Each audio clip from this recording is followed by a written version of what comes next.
Halo, salam sejahtera untuk kita semua. Berjumpa kembali dengan Pak Niko.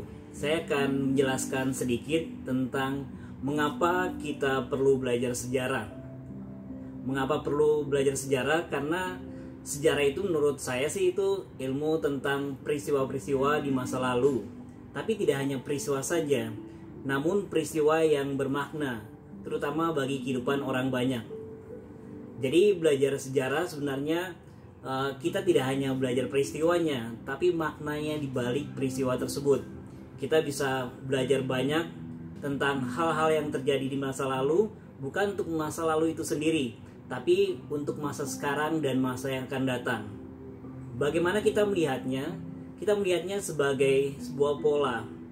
Jadi peristiwa di berbagai macam tempat yang berbeda sebenarnya seringkali meninggalkan jejak-jejak yang berupa pola-pola yang nantinya kita bisa melihatnya itu sebagai cara untuk melihat bagaimana masa depan bisa saja terjadi hal yang sama di tempat yang berbeda, waktu yang berbeda, tapi dengan pola yang hampir sama. Begitupun sejarah selalu dipelajari dari masa ke masa, sehingga kita selalu bisa melihat segala peristiwa, kejadian, dan apapun itu menjadi pelajaran bagi hidup kita secara pribadi. Tentunya bisa kita pelajari, dan tentu saja sebagai anggota masyarakat, sebagai anak bangsa, kita bisa belajar terutama peristiwa-peristiwa yang terjadi di Indonesia kalau kita ingin membahas sejarah Indonesia.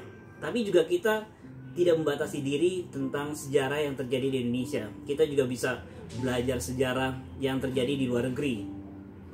Di dunia ini banyak sekali peristiwa yang telah terjadi sehingga membentuk masyarakat seperti sekarang. Tapi sejarah tidak hanya membicarakan hal yang besar tadi. Kita juga bisa belajar sejarah dari peristiwa-peristiwa yang kecil. Misalnya di suatu tempat, di Gang X sering terjadi penodongan, tindak kriminal dan sebagainya. Sebagai orang yang belajar sejarah, ya kita jangan lewat gang tersebut sampai nantinya misalnya ada tindakan-tindakan yang dilakukan untuk pencegahan tindakan kriminal yang sering terjadi di Gang X tersebut. Jadi kita lewatnya jangan Gang X, kita lewatnya Gang Y misalnya. Karena kalau kita sudah tahu di sana berpola kejahatan yang berulang dan sering terjadi, ya jangan lewat situ. Itulah kebijakan belajar sejarah. Terusnya kita juga diharapkan tidak sering mengulangi kesalahan-kesalahan yang sama.